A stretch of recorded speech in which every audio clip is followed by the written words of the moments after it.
So it's January 2026, and if you're watching this, there's a decent chance that you've already broken whatever New Year's resolutions that you've already made. Or at the very least, you are just white knuckling through them, wondering why achieving your goals just never feels the way that you thought it would. So today I want to talk about a Pixar movie that kind of predicted this feeling, or at least an explanation of it, like 6 years before most of us experienced it. Soul came out in 2020. Yeah, 2020 was 6 years ago, and this was right when millennials were collectively hitting our Joe Gardner years. We were finally achieving the things that we were supposed to be working towards, and discovering that that achievement doesn't automatically deliver actual fulfillment. There's a central question to the movie that people keep arguing about, and what was Joe Gardner's spark? Not just 22's, but Joe's. The movie explicitly tells us that a spark is not your life's purpose.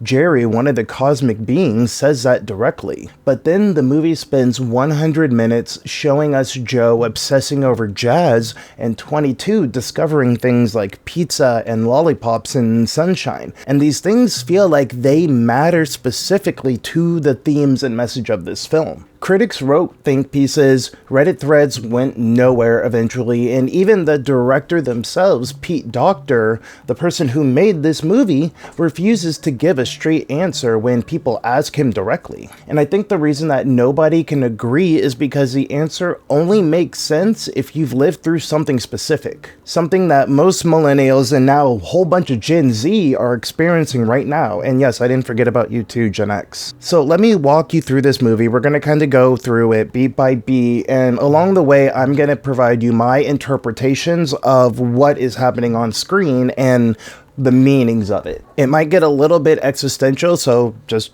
forewarning there. But first, I can't believe I'm finally saying this.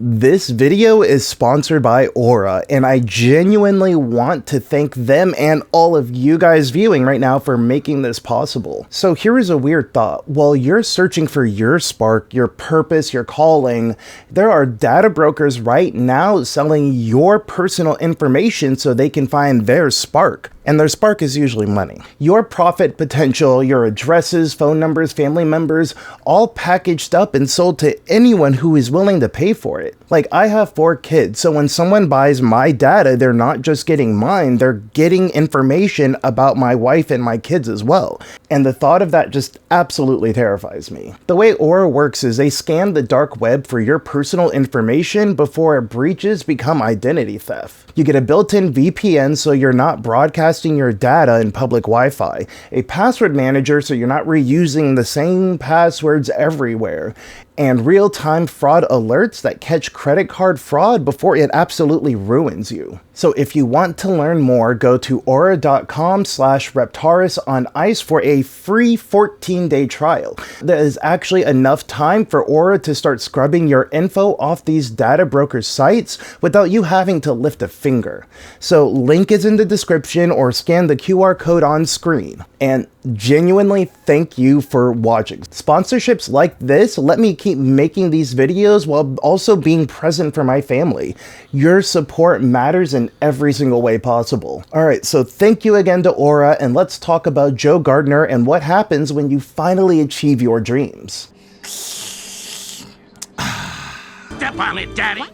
So the movie opens with Joe Gardner teaching middle school band in New York City, and the first thing that the film shows us is that Joe's actually pretty good at his job. There's a student named Connie who's struggling to find the melody. She plays the notes technically correct, but something's missing. Connie gets it, she finds the groove, and the camera focuses on her as she breaks into this very beautiful solo. She's completely transported, lost in the music, and Joe watches her experiencing this moment of connection, witnessing someone discover what it means to really play. The film shows you Joe experiencing transcendence through teaching first, before the gig, before the achievement. But immediately after this, Principal Arroyo pulls Joe aside and offers him something. A full-time band teaching position, permanent, stabled, pensioned. And Joe's reaction? The offer kind of lands with a thud.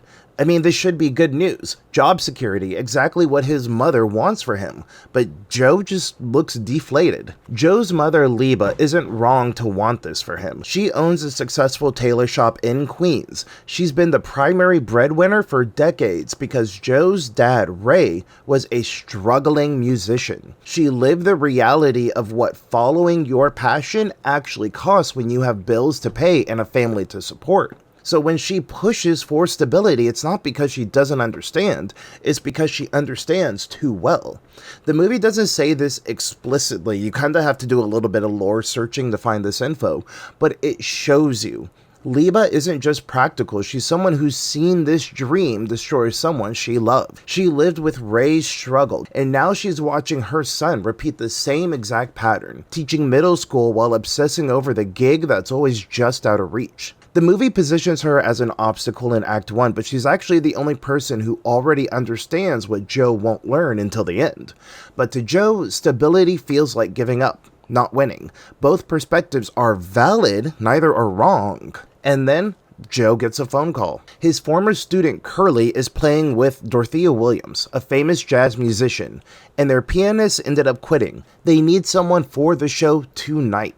Like, this is the gig, the thing Joe has been working towards his entire adult life. And the lineage is already working. Joe taught Curly. Joe's own student is the one bringing him into this professional world. But Joe sees this as proof that the professional gig is what ends up mattering the most. So he rushes to the audition. So Joe enters the club where Dorothea Williams is auditioning pianists. She's skeptical. She knows that Joe's a middle school band teacher, but Dorothea gives him a shot. So Joe sits down at the piano and he starts to play. And this is where the movie does something that, in my opinion, I've never seen visualized this well before. As Joe plays, as he improvises, he gets lost in the music. The film shows us him entering the zone. The harsh spotlight that was on him when he started softens. The background fades, everything else just disappears. It's just Joe and the piano and the music flowing through him. And this is flow state. This is the zone. The space between physical and spiritual where you're so immersed in what you're doing that everything else around you ceases to exist. It's the same transcendent place that we saw Connie enter when she found her groove. Except now we are inside it with Joe. We're experiencing what it feels like to be completely present, completely absorbed, and just completely here. Dorothea Williams leans back, nodding. She's obviously impressed. Joe finishes, he comes back to himself, and he looks around. Dorothea asks him, "Where have you been?" and tells him that he's in. The show's tonight at the half note and he needs to be there by 7. Joe walks out of that club floating. He did it. He finally got the gig, the thing that he's been working towards his entire adult life. He's so distracted, so lost in the euphoria of achieving his dream, he doesn't even see the open manhole. And then he falls down it and dies. And this is a wild structure for a movie, right? Like, we're about 5 minutes in, and so far the plot being told is frustrated teacher finally gets his dream opportunity, nails the audition, and then immediately dies before he can have his actual gig. So based on that reading alone, this movie's opening thesis is basically your dream will kill you, and we're just going with that for right now. I guess let's find out what happens when we die. So Joel's soul is on the conveyor belt heading towards the great beyond. Death, the afterlife, whatever you want to call it. Everyone else on the belt is fine with this. They're very peaceful souls accepting that they're dead and ready to move on. But obviously Joe is not fine with this. He's fighting it, he's freaking out, he's trying to escape, and he actually manages to jump off the conveyor belt and falls through space, landing in a completely different place called the Great Before. New souls get prepared there before they're born on Earth. And in this sequence, the film introduces sparks, and they immediately make them a bit obfuscated on purpose. The Great Before is run by a bunch of cosmic beings called Jerrys, and new souls need their spark before they get an Earth pass to be born. The Jerrys think that Joe is a professor or a mentor that they're expecting, a Professor Jorgenborgen or something like that.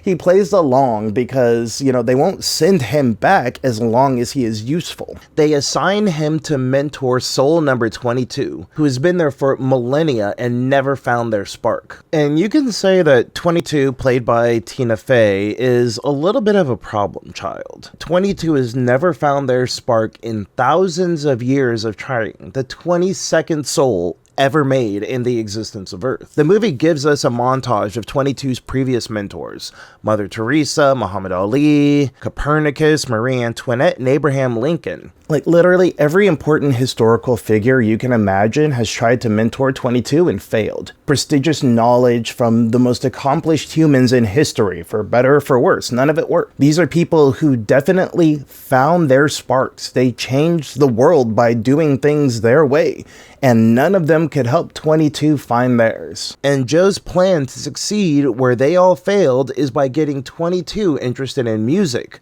because obviously his thing will work where Mother Teresa failed. And spoiler, it doesn't work. So Joe and 22 go to the Hall of Memories, where you can view anyone's life experiences.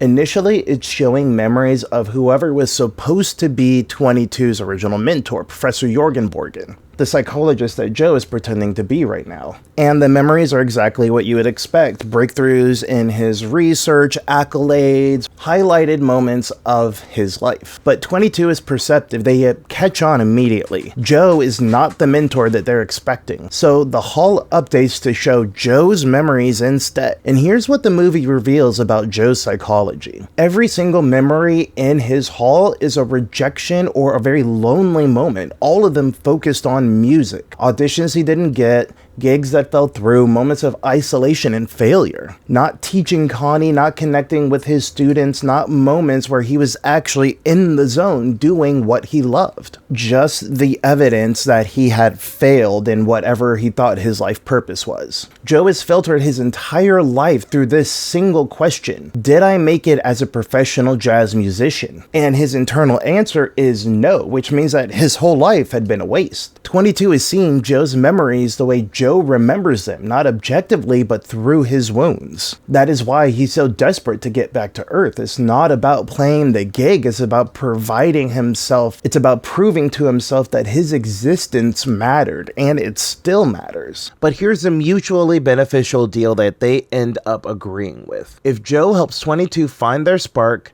they get an Earth pass. Since 22 doesn't want to go to Earth, they'll give that pass to Joe. It's a perfect plan. Joe gets back to life for the gig. 22 stays in the Great Before forever. But as Joe quickly finds out, 22 is not interested in music. They're not interested in physics. They're not interested in anything Joe tries to show them. So their plan to get Joe back to Earth, it already goes sideways. Joe tries a different approach. He takes 22 to the Hall of Experiences, where souls can preview what Earth-like. There's this moment that seems like a throwaway gag, but it's actually setting up the entire emotional climax of Act 2. Joe tries to get 22 to experience a slice of pizza as maybe a way to get their spark. 22 grabs the slice, and it phases right through their body. Because souls don't have bodies. They can see experiences, they can learn about them conceptually, but they can't feel anything. No taste, no texture, no physical sensation. And keep that pizza moment in your head, because we're going to come back to it later. Meanwhile, Terry, the accountant Jerry who tracks souls, notices that there is a soul missing from the count. A quick aside, Terry mentions that this kind of anomaly has only happened one other time in history. The movie doesn't explain what that was, but you know, someone escaping death and coming back to life about 2,000 years ago. Like, it's a good joke. It's a good layered joke. 22 tells Joe that they can actually access the zone from the Great Before. Like when Joe was playing piano earlier and he was completely absorbed in that flow state, his consciousness or his spirit was actually projected to the Great Before, to the zone. So at some point, 22 shows Joe their hideout, a private sealed off section of the Great Before. And it's full of stuff that they've collected over millennia. Name tags from every single mentor they ever had, Mother Teresa, Abraham Lincoln, so on and so forth. Johnny Cash is in there. Literally all of them. Items that they cared enough to keep. And I think here's something that the movie also shows you quietly. 22 might actually have an inherent interest in things like collecting and curating and keeping meaningful objects that matter to them. Not prestige, not changing the world, just things that matter to them.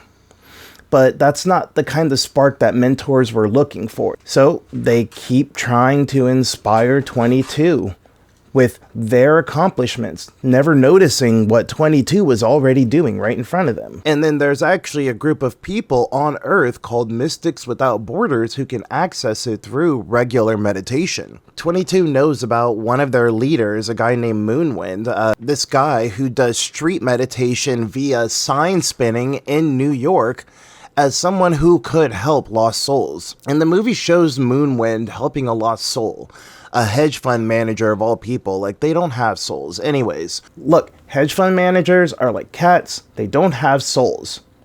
But anyways, Moonwind is helping a hedge fund manager who is so disconnected from life that he's basically a ghost wandering through his days. When Moonwind brings him back, the guy gasps, blinks, and suddenly he's present again, and completely just tables his desk and runs away. So in this movie, the zone is both the place where you're most alive, and it can become a place where you become the most disconnected. You can get so lost in obsession, so focused on achieving that thing, that you become a ghost in your own life. And that is going to matter a lot. Things get a little bit chaotic, and in the confusion, both Joe and 22 end up falling back to Earth together. Joe's body is actually in a hospital. He's been in a coma since the manhole fall. And there's a therapy cat named Mr. Mittens that has been brought in to help. And Mr. Mittens actually works. Joe ends up waking up inside the body of a cat. And 22 is now in Joe's body. 22 opens Joe's eyes for the first time, and they are immediately overwhelmed. Hospital lights are way too bright, there's sounds everywhere, beeping machines, footsteps, voices overlapping. They can feel the scratchy hospital gown on their skin.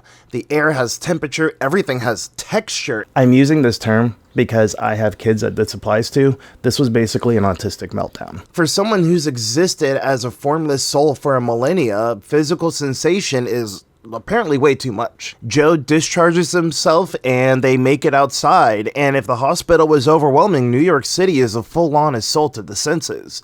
You have the crowds, car horns, sirens, the smells everywhere, the sun. 22 can't process it, it's just way too much.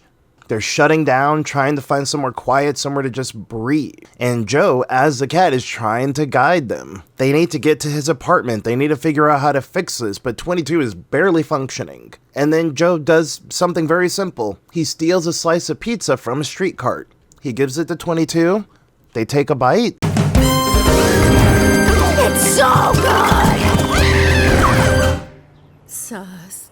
It's not horrible. And if you've seen Ratatouille, you know what this moment is. When Ego tastes the ratatouille from Ratatouille, he's transported back to his childhood. He's reminded of why he fell in love with food. But 22 has no childhood to flash back to. They've existed forever without ever wanting to exist. But then 22 takes one bite of a $2.50 slice of New York-style street pizza. The same pizza that they couldn't feel in the Hall of Experience, and discovers what it means to want to exist for the first time. And I'm sure this is also some sort of meta commentary on how New York pizza is the best type of pizza, because it can quite literally ignite a soul. See? Spark, ignite. Also, Kansas City barbecue is the best type of barbecue. Argue about it in the comments below. They experience walking, actually hitting their feet with the pavement, the rhythm of movement, sunshine on their face, something that is warm and bright and real. But 22 is still struggling to navigate basic existence, as most of us do. She's in Joe's body wearing a hospital gown, trying to figure out how to get to Joe's apartment.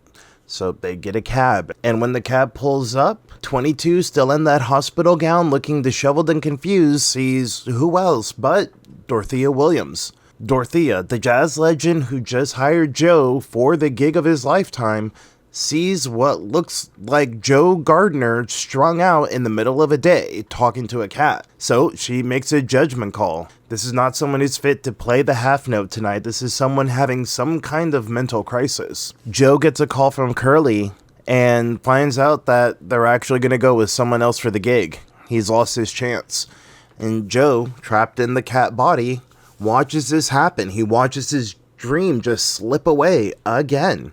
Not because he didn't earn it, but because he's a disembodied soul trapped in a therapy cat watching a formless soul inhabit his body while wearing a hospital gown in public. Which is a very specific problem to have, yes, but it is still a problem nonetheless. Now he really needs to fix this, not just get back to their correct bodies, but because there's still a chance at the gig if they can make Joe look presentable. So the urgency just went way up. There's a knock at the door. It's Connie, Joe's student from the opening scene. She's there for her tutoring. Joe tutors her outside his school, which is another hint that teaching is more integrated in Joe's life than he wants to admit. Connie tells 22 that she's thinking about quitting band. She doesn't think that she's good enough. And 22, who spent a millennia telling Mother Teresa and Muhammad Ali that nothing mattered. Of course. Like my mentor George Orwell used to say, state-sponsored education is like the rattling of a stick inside a swill bucket. Yeah! The ruling class's core curriculum stifles dissent. It's the oldest trick in the book. What are you talking about? She doesn't care about any of that. I've been saying that since the 3rd grade. Accidentally talks Connie out of quitting.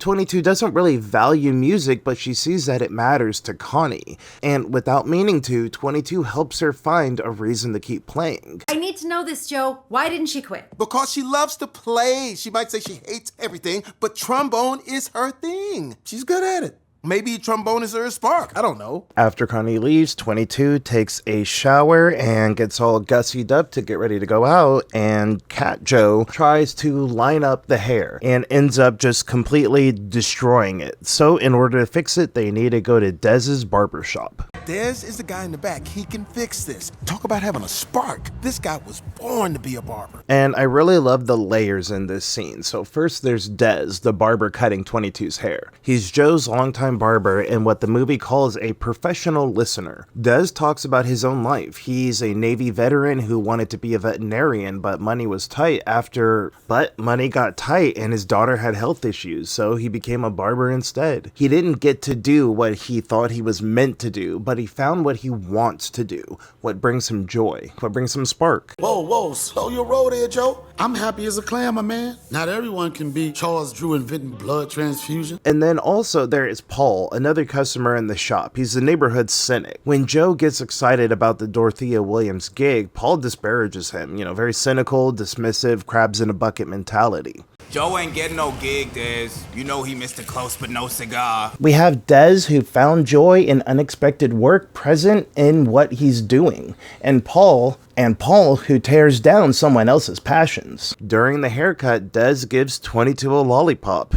And as they're leaving, 22 does something that is actually pretty interesting and subtle if you're not paying attention. She gives a lollipop to Paul. It's such a small moment and you might miss it, but 22 is enjoying this experience so much, the taste, the sweetness, the simple joy of a lollipop and just living life, that they want to share it with someone else, even someone as cynical as Paul. And then Terry shows up, still searching for Joe's missing soul. Terry accidentally captures Paul instead of Joe, and right before being pulled into the astral plane, Paul makes this very defensive line to himself.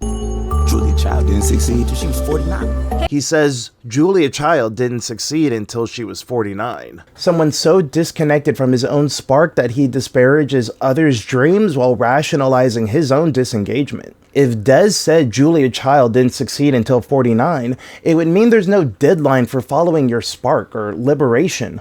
Paul says it as avoidance. Same quote, completely opposite energy. Then something happens. 22 tears Joe's pants, playing around, experiencing what it's like to move and jump and be physical. They need to get them fixed, and Joe knows exactly where to go. His mom's tailor shop in Queens. So they get on the subway.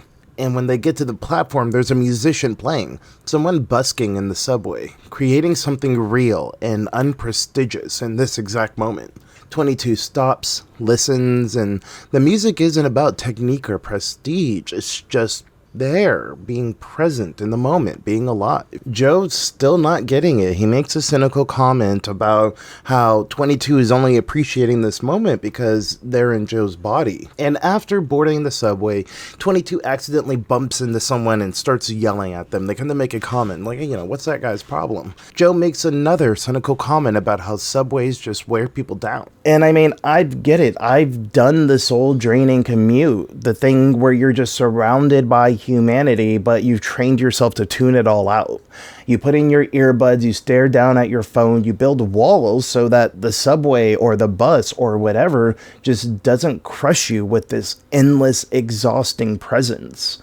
Like, quick dad lore, when I was working for Amazon corporate, because my wife and I only had one car at the time, she would have to drive me to the bus stop, and then I'd have to take the bus 2 to 3 hours every day to get to downtown Seattle, and then do the same thing coming back. It was brutal. It wore both of us down, and we had 2 kids at the time, so I'd have to bring my little ones with me to go do all that. Like, I was working for one of the biggest companies in the world, and yet I was miserable and dragging my wife and kids through all of this nonsense. So they arrive at Liba's tailor shop, and here's what's crucial. Liba obviously thinks that she's talking to her son, but as a reminder, this is 22, experiencing what it means to have a parent's support for the first time ever. 22 talks to Liba about the gig, about following dreams, about passion, and despite Liba's opposition beforehand, she does something unexpected. She gives Joe his father's suit, Ray's suit, the one that he wore when he played jazz. And she reminds him jazz is something that runs in their family. Ray got into jazz because his dad took him to a jazz club too. The suit isn't just fabric, it's layers. Several generations of musicians literally woven together. A lineage that has been passed down through teaching and through sharing and through connection. Joe taught Curly and Curly brought the gig. This shows that the lineage already worked. So Liba gives Joe her blessing, she gives him the suit, and she sends him to the gig. To me, teaching was never the problem. Joe's inability to see teaching as valid was the problem. For 22, this conversation is just another piece of their spark forming. Connection, support, and unconditional love from a parent.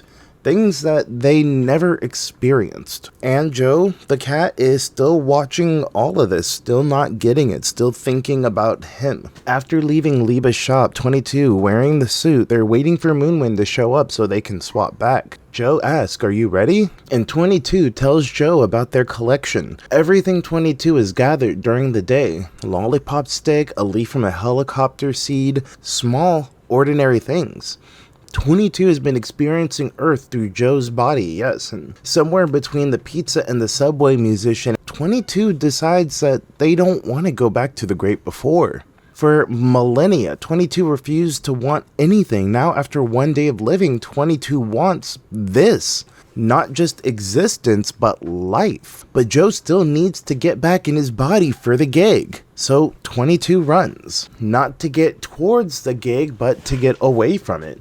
22 wants to start their own life in this body, experience more days like this one. Joe chases 22 into the subway, but Terry, still hunting for Joe's missing soul, is able to catch both of them in one of his traps. They get sent back to the great before together. And this is where the movie does something that's pretty cruel. The Jerrys notice 22's badge. It's complete. It's glowing. It's validated by the cosmic system itself. 22 found their spark, and Joe immediately clocks this, and instead of celebrating with 22, instead of recognizing that something miraculous just happened, and instead of recognizing that he was the one who did it, Joe sees the badge as his ticket back to Earth, back to the gig. He is entitled to it. 22 tries to explain that they finally wanted to live, they actually wanted to go to Earth, but Joe says, that was my life, my apartment, my preferences. You didn't find your spark, you just experienced mine. Essentially saying you have no purpose of your own. But let that land for a second.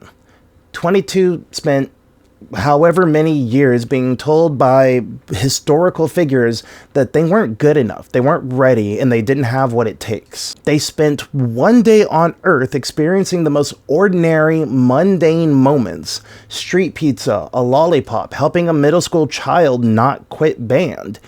And they finally understood what it meant to exist. And Joe just told them, that wasn't real. That doesn't count. That's all mine. 22 doesn't argue, They throw the badge at Joe in anger and then they storm off. Not because they don't want it, but because Joe made them believe that they don't deserve it. Joe takes the badge. He's going back to Earth, back to his body, back to the life that he died for. But before the Jerrys send him back, Joe has a question. He asks Jerry about 22's spark. Like, what was it? What was their purpose for being on Earth? What is their purpose to be while they're on Earth? And Jerry says something that should change everything.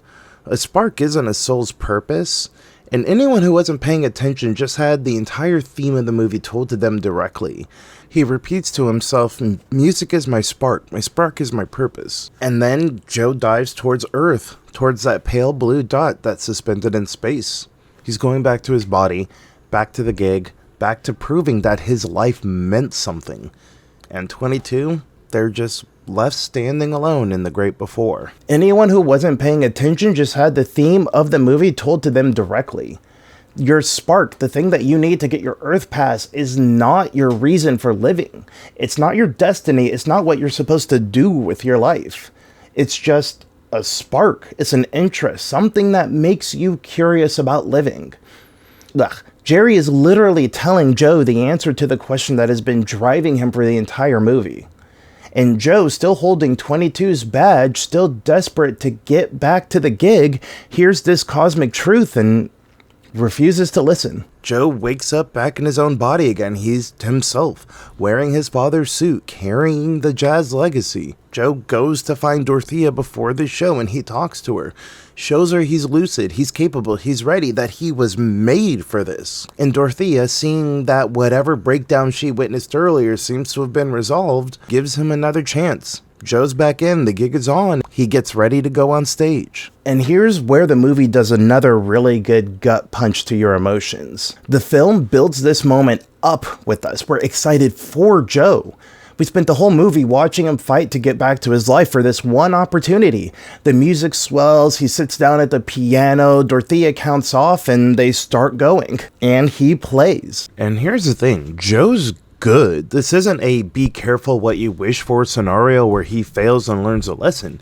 He is genuinely talented. Dorothea is feeling it. The other musicians are feeling it. They're vibing. The audience applauds. His mom's in the crowd. This is peak Joe. This is it. This is the dream, the validation, everything he has worked for. And after the show, Dorothea offers him a permanent position, not just a one-night gig, a career. She wants him to tour with her. And of course, Joe says yes. And the movie lets us feel that win for a moment. We think he did it. He got what he wanted. But as the crowd piles out, as his mom congratulates him and heads off to go to bed for the night, Joe tells Dorothea something that at the end of the day, this moment still feels hollow. And Dorothea tells him a parable about a fish that was searching for the ocean. And the punchline of the whole story is the ocean. That's what you're in right now. Joe's been swimming in music and connection his entire life, and he just called it water. Achievement can't fix that this life is still mostly ordinary moments regardless of what you accomplish. For the second time in a row, let me quote The Wire. The job will not save you, Jimmy. It won't make you whole, it won't fill your ass up. The handcuffs go click and it's over. And the next morning, it's just you in your room with yourself. Until the next case. Hey, a life. A life, Jimmy. You know what that is? It's the shit that happens while you're waiting for moments that never come. And if you've been telling yourself, I'll be happy once I achieve X, and then you achieve X and discover that that happiness wasn't hiding behind that goal, that is like one of the most disorienting feelings in the world. And if you're feeling that deflation as well, that's the point. The movie just made you experience the arrival fallacy in real time. And Joe gets on the subway, feeling the same sense of being worn down as everyone else commuting. He gets home, and there's something that is almost devastating in its ordinariness. The adrenaline is wearing off. The apartment is exactly how he left it. Dishes are still in the sink. The trash still needs taking out. All the mundane maintenance that was still there before the gig is still there after. Joe just feels the same. Just the same as he did before. Then Joe sits at his piano and starts playing. Not for an audience. Not for Dorothea. just playing. And the movie does something that it hasn't really done that much up until this point. It goes completely silent. No dialogue, just music and visuals.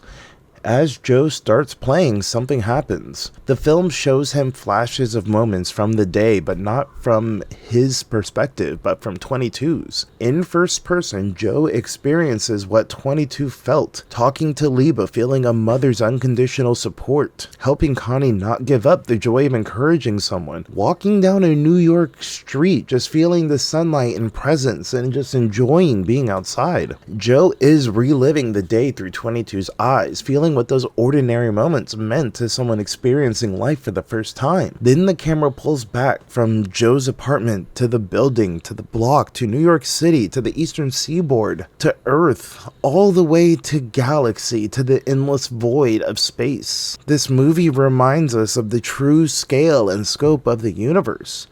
And we're just tiny specks of meat in an endless void. But we still have souls, we still have sentience, and in this, we still need to find meaning. Joe remembers something he said to 22 earlier. Those aren't purposes, 22, that's just regular old living. And sitting there, having just achieved his life's purpose and feeling unchanged, while experiencing through 22's eyes how those tiny ordinary moments felt more significant than the validation of a famous musician, Joe finally realizes how wrong he's been the whole time. And he immediately enters the zone. He needs to find 22. He needs to make this right. And then as he starts playing again, something happens, more flashes, but now they're from his own life, moments he's lived but never understood until now. His mother giving him a bath as a kid, the simple tender care of being loved. His father playing records for him, sharing music, connection through art across generations. Riding his bike through Central Park on a perfect summer day. Watching fireworks from the rooftops, young Joe viewing the world with mystery and wonder, the kind that makes you want to dive in and experience everything this one life can bring you. The one-off sight gag earlier, Joe eating pie alone towards the beginning in the Hall of Memories, that gets recontextualized.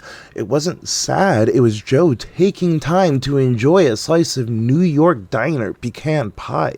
It's a moment of solitary indulgence, and more people should be okay getting a meal alone. We get to the beginning of Joe's teaching career, writing his name on the board, younger Joe telling himself that his spark would residually change the world. And we see Curly learning the drums for the first time, the excitement of Joe sharing his passion. What felt like just teaching was actually what led to this moment. Joe is playing piano for his elderly father, music connecting not just the past, but the future, the three generations visualized in a single moment. And then we cut to Joe and his mother barefoot on the beach. My interpretation that this is shortly after Joe's passing, both of them consoling each other the best way they can. And at this point, Joe's crying. If you're watching the movie, you're crying. In a wordless sequence that lasts 3 minutes, Soul tells us the meaning of life. Or maybe that the real meaning of life is what we do in between those big moments that outline our Wikipedia pages. Those moments that maybe only you and 1 or 2 other people will ever remember. Those little moments that change lives and eventually change the world. 22 throws herself into the zone and becomes a lost soul. And the movie does something that's devastating. All those previous mentors, Mother Teresa, Muhammad Ali, Copernicus, etc., the movie played their frustrations with 22 for laughs earlier. They were annoyed, they gave up, they moved on. But now, as a lost soul, 22 is haunted by their judgments, and the movie reverses the tone completely. Those dismissals and frustrations aren't funny anymore. They're shown to be as hurtful and impactful as you'd expect that kind of rejection to actually be. Joe's shadow, Joe's voice in 22's head is the biggest and most antagonistic of them all. Someone so disconnected from their own spark that he tears down other people's dreams while rationalizing his own disengagement. It's what Joe was becoming before he died, teaching middle school while mentally living in the future where he'd finally achieve his dream gig. 22 thought that they were making a real connection with Joe through their adventure on Earth. Things like the pizza, Connie walking just through New York. 22 started to believe Joe actually cared. Then Joe said that that was all his life, his things, and that 22 just had no purpose of their own. 22 at that point realized that Joe just saw them as a means to an end. And the hard part is, 22 only understood what genuine human connection looks like because of their time in Joe's body, with people like Des and Paul and Joe's mother. And now 22, who finally wanted to live after a millennia of refusing, is one of them. And so now Joe is inside the zone looking for 22, and he finds him, this massive, distorted nightmare version of a lost soul. Wandering, disconnected, Joe tries the badge at first. He holds it up, thinking that the cosmic validation will bring 22 back. The universe said that they found their spark, and when Joe is at a moment of near total consumption, he finally realizes something. 22's spark wasn't the bat. It was the things, those pieces of spark that 22 collected. Joe pulls out the objects that 22 gathered, and then he holds up a single helicopter seed. And as Joe reminds 22 of just these ordinary moments, the lost soul starts to shrink.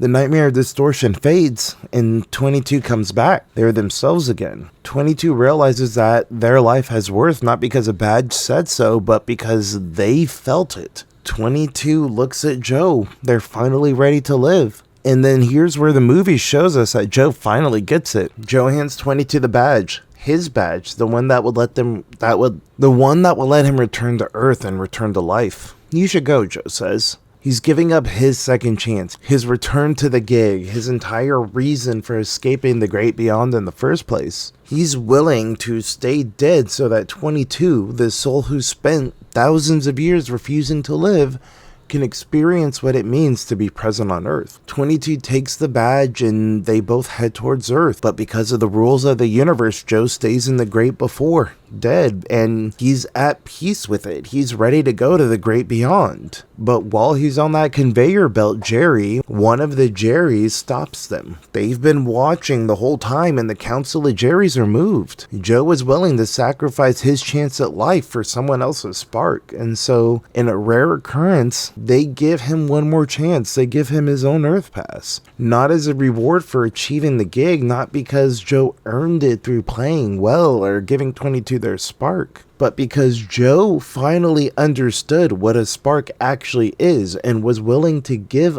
up his so someone else could find theirs. Joe returns to his body back in his apartment the morning after the gig, and Joe responds, "I don't know, but I'm gonna live every minute of it." That's not uncertainty, that's freedom. The movie ends with Joe walking down a New York street, the same ordinary street 22 walked, experiencing the same sunlight, the same sounds, the same presence.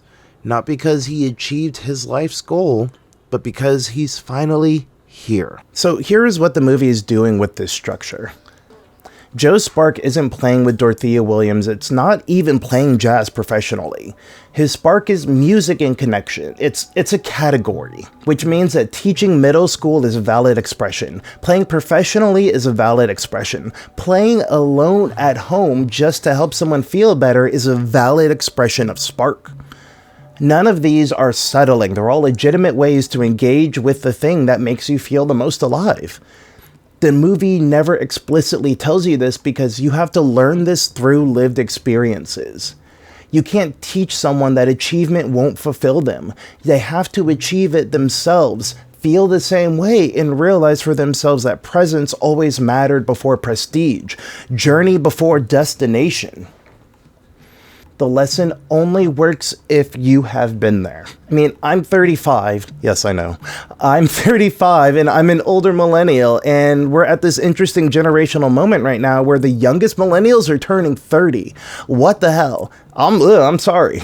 Which means that we're about to hit the point where every single person in our generation is past the age where society says that you're supposed to have your life figured out. And I mean, I guess we figured some things out, but just nothing that we were told to figure out. And I mean, if you're around my age, there's a very good chance that you have already experienced a lot of the emotional ups and downs that Joe's experienced in this movie. We were sold a very special kind of formula. Find your passion by 18. Get the education and go into debt for it by 22 or whatever. You start putting in the work, finding that job, and then you achieve your goal. We did all of it. We found our passions. We got the degrees. We put in the work, and many of us achieved our goals. And we're one of the first generations to collectively discover, not as individuals, but as an entire cohort hitting 30 plus, that step doesn't automatically fulfill anything. Not because we didn't work hard enough, not because we chose wrong, but because the formula itself was never designed to deliver what it promised, at least not for us. So many of us believe that achieving a milestone or a specific goal will transcend our current reality, move us to the next echelon of living, change something fundamental. And I mean, it doesn't for the most part. It never really does. So if you're someone who's been told that you're unfocused for having multiple projects, or indecisive for not committing to a single path, or even settling for not chasing your childhood dream, Soul is saying you actually figured out something that Joe spent 46 years missing. You learned it early. You learned it collectively, and you learned it through direct experience with the exact system Joe was trapped in. That unfocused thing you've been criticized for, that's not a bug, that's adaptation. That's recognizing your spark. It's a category, not a checkbox. I'm rambling at this point, so I'm just gonna end it with this. When I was younger, I wanted to be an artist like my father. And now, I'm following my spark and creating and sharing things. But anyways, when I watch my 12-year-old daughter, who is leaps and bounds more talented of an artist than I am, I find way more joy and appreciation watching her artistic abilities grow and flourish than I do watching my YouTube channel grow and thrive in a very similar fashion, if that makes sense. The quality of my videos keeps improving, subscriber numbers keep going up, and, I feel great about it. I feel so privileged and so grateful to you all. But watching my daughter draw something that she is so proud of, that hits different. And that is the spark. That is the spark that keeps me going. That is the thing that helps me try to stay involved and present for her growth and in her life. And that is a very fulfilling feeling. Now, if you'll excuse me, I have some very unprestigious Gundam models to put together with my kids. The Zone doesn't care what you're doing. It only cares that you're actually doing it. And that is the first video of 2026 in the can, the first sponsored video of 2026. And like I said, I couldn't do it without you guys. I can't believe that I'm actually doing a sponsored video. So thank you again to Aura. Check the link in the description. I'll probably do it as a top comment as well for the 2-week trial. I actually am using it, by the way. It's pretty cool. I like it. So yeah. I don't know what I'm going to do next. I have like 5 different scripts that I might be able to do. I want to do one more video before the end of the month, one more sponsored video. And yeah, let me know what you guys think. Let me know if you want me to do more movie interpretations and recaps like this.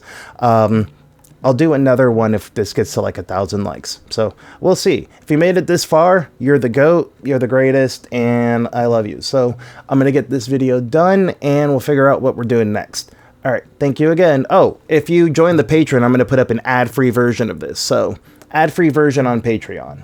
So, thank you again. I love you all. See you in the next one. Bye.